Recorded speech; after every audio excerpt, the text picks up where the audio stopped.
वो दिन। तो सुनो ध्यान लगा के, सूर्य पुत्रों की दिव्य कथा तो उन दिनों की है जब ये दुनिया बन ही रही थी। देवताओं में सबसे ओजस्वी और प्रकाशमान थे हमारे सूर्य देव। उनके तेज से पूरा संसार प्रकाशित होता था। पृथ्वी पर जीवन संभव था, ऋतुएं चलती थीं और सभी जीव जंतु उनका आदर करते थे। लेकिन उसी सूर्य देव के जीवन में एक ऐसा समय भी आया जब उनके अपने ही पुत्र से दूरी और संघर्ष पैदा हो गया। वो पुत्र थे शनिदेव, जिन्हें कर्मों का न्यायाधीश माना जाता है। शनिदेव का जन्म और संघर्ष। कथा के अनुसार सूर्य देव का विवाह संज्ञा नाम की देवी से हुआ था। संज्ञा अत्यंत सुंदर और तेजस्वी थी, लेकिन सूर्य देव का प्रचंड प्रकाश उनके लिए सहन करना कठिन था। धीरे धीरे उनका शरीर और मन दोनों थकने लगे। उन्होंने कई बार प्रयास किया कि वे सूर्य देव के तेज को सहन कर सकें, लेकिन वे असफल रहीं।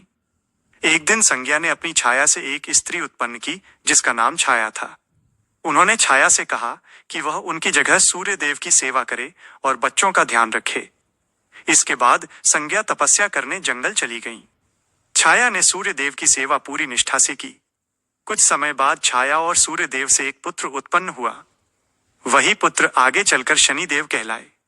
कहा जाता है कि जब छाया गर्भवती थी तब वे भगवान शिव की कठोर तपस्या करती रहती थीं। तपस्या के कारण वे भोजन और आराम का ध्यान नहीं रख पाती थीं। इसका प्रभाव गर्भ में पल रहे बालक पर पड़ा।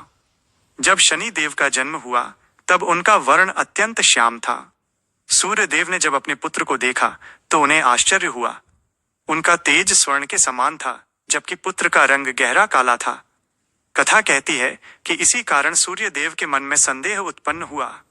उन्होंने छाया और शनि दोनों से दूरी बना ली। शनिदेव बचपन से ही गंभीर और तपस्वी स्वभाव के थे। वे अन्य देवताओं की तरह चंचल नहीं थे। उनका मन हमेशा ध्यान, न्याय और सत्य में लगा रहता था। लेकिन पिता का प्रेम न मिलने के कारण उनके हृदय में पीड़ा रहती थी। एक दिन की बात है, बालक शनि अपनी माता के साथ सूर्य देव के सामने गए। उन्होंने अपने पिता का आशीर्वाद लेने का प्रयास किया, लेकिन सूर्य देव ने उन्हें अपनाने में संकोच किया। यह देखकर शनिदेव की दृष्टि सूर्य देव पर पड़ी। कहा जाता है कि शनि की दृष्टि अत्यंत प्रभावशाली होती है।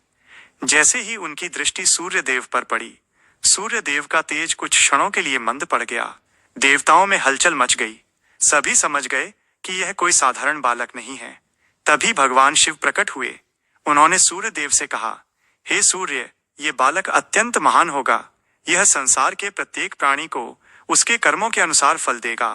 इसका न्याय निष्पक्ष होगा। जो अधर्म करेगा ये उसे दंड देगा, और जो धर्म के मार्ग पर चलेगा ये उसका कल्याण करेगा। भगवान शिव के वचन सुनकर सूर्य देव को अपनी भूल का एहसास हुआ।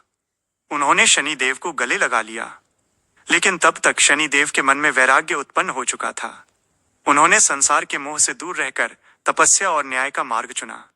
समय बीतता गया और शनिदेव नवग्रहों में सबसे महत्वपूर्ण ग्रह माने जाने लगे। लोग उनसे भय भी करने लगे, क्योंकि वे कर्मों के अनुसार फल देते हैं। लेकिन शनिदेव केवल दंड नहीं देते, वे मनुष्य को सही मार्ग पर भी लाते हैं। जो व्यक्ति मेहनत, ईमानदारी और सत्य का पालन करता है, उस पर शनिदेव की कृपा अवश्य होती है। कहा जाता है कि एक बार देवताओं ने पूछा, हे शनिदेव, लोग आपसे इतना डरते क्यों हैं? तब शनिदेव बोले, तारांकन, मैं किसी का अहित नहीं करता। मैं केवल वही लौटाता हूं जो मनुष्य अपने कर्मों से बोता है। यदि कर्म अच्छे हों तो मेरा आशीर्वाद राजा बना देता है। यदि कर्म बुरे हों तो मेरा दंड अहंकार तोड़ देता है। इसी कारण शनिदेव को न्याय का देवता कहा जाता है। शास्त्रों में यह भी वर्णन मिलता है कि शनिदेव अपने पिता सूर्य देव का बहुत सम्मान करते थे, भले ही बचपन में उन्हें पिता का प्रेम कम मिला। बाद में सूर्य देव ने भी अपने पुत्र की महानता को स्वीकार किया। तभी से सूर्य और शनि दोनों नवग्रहों में विशेष स्थान रखते हैं। यमराज और धर्म का मार्ग। अब देखो भाई, कहानी यहीं खत्म नहीं होती। सूर्य देव के एक और पुत्र थे, यमराज। उनकी कहानी भी बड़ी शिक्षाप्रद है। प्राचीन समय की बात है, जब देवताओं का तेज पूरे ब्रह्मांड को प्रकाशित करता था, तब सूर्य देव को देवताओं में अत्यंत महान माना जाता था। वे केवल प्रकाश के देवता ही नहीं थे, बल्कि जीवन, ऊर्जा, समय और सत्य के प्रतीक भी थे। उनके बिना पृथ्वी पर जीवन की कल्पना भी संभव नहीं थी। हर सुबह जब सूर्य उदित होते तो समस्त संसार जाग उठता। पक्षियों का कलरव, नदियों का बहना, पेड़ों का लहराना, सब सूर्यदेव की कृपा से ही संभव था। सूर्यदेव का विवाह दक्ष प्रजापति की पुत्री संज्ञा से हुआ था। संज्ञा अत्यंत सुंदर, कोमल और धर्मपरायण थीं। विवाह के बाद दोनों का जीवन सुखपूर्वक बीतने लगा।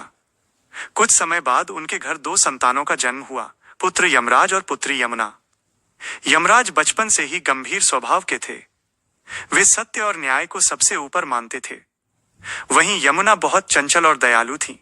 समय बीतता गया, लेकिन एक समस्या धीरे धीरे बढ़ने लगी। सूर्यदेव का तेज इतना प्रचंड था कि संज्ञा उसे सहन नहीं कर पा रही थी। वे अपने पति का बहुत सम्मान करती थी, लेकिन दिन रात उस अग्नि समान तेज के पास रहना उनके लिए कठिन होता जा रहा था।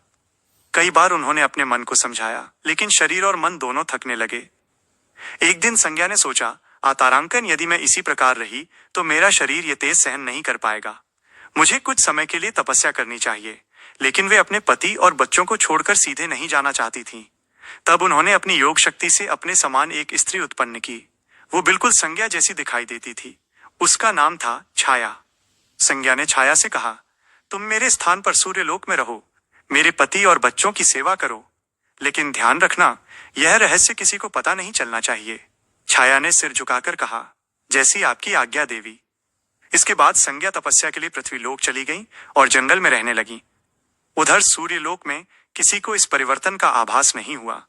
सूर्यदेव भी छाया को ही संज्ञा समझते रहे। छाया ने पूरी निष्ठा से सेवा की, लेकिन समय के साथ उसके मन में अपने लिए भावनाएं उत्पन्न होने लगीं।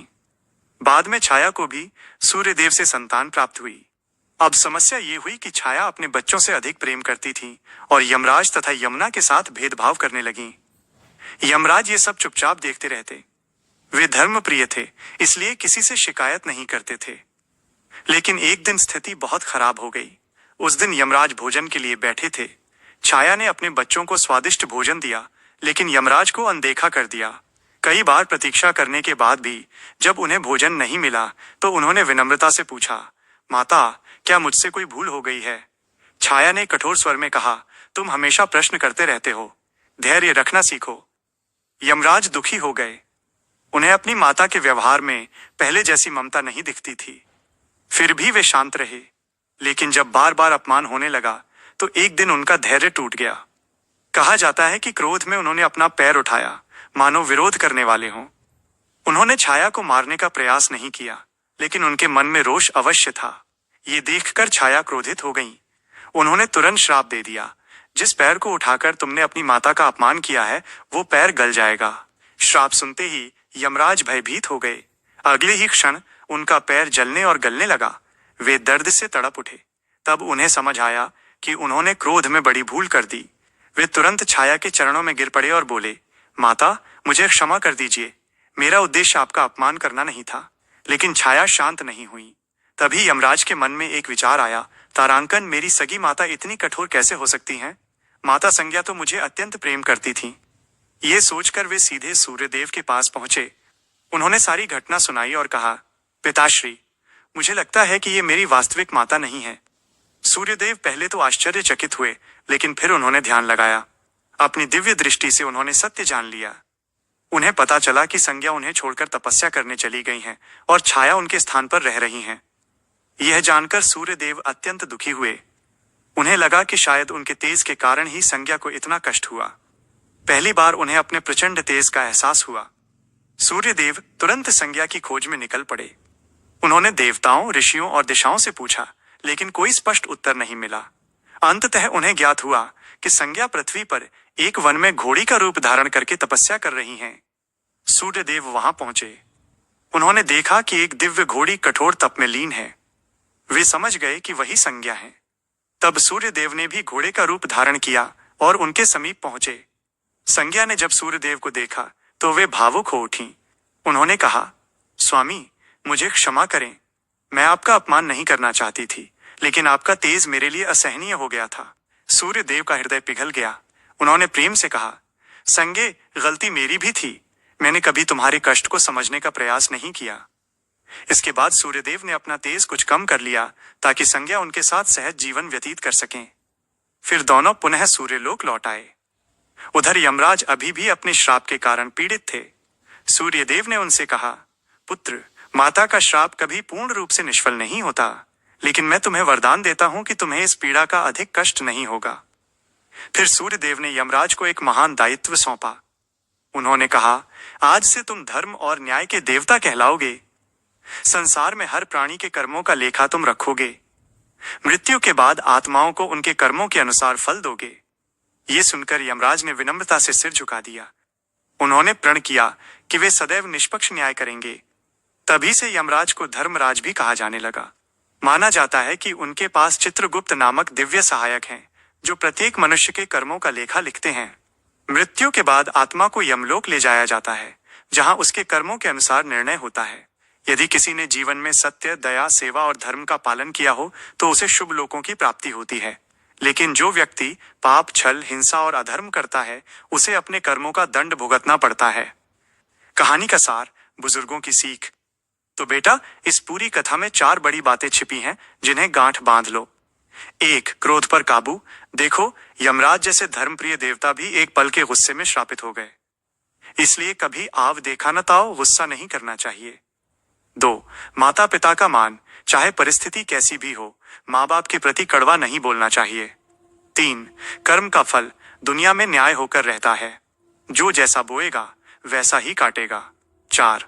समझदारी और प्रेम। सच्चा प्रेम वही है जो दूसरे की तकलीफ को समझे, जैसे सूर्य देव ने अंत में संज्ञा के कष्ट को समझा। आज भी शनिवार शनिदेव का और रविवार सूर्य देव का दिन है। लोग पूजा करते हैं, तेल चढ़ाते हैं, लेकिन याद रखना, भगवान केवल तेल चढ़ाने से खुश नहीं होते, वे खुश होते हैं नेकी के रास्ते पर चलने से। चलो, अब दिया बुझने को है और रात गहरी हो रही है। इस कथा को मन में उतारो और कल से एक अच्छे इंसान बनने की नई शुरुआत करो। बोलो सूर्य नारायण भगवान की जय।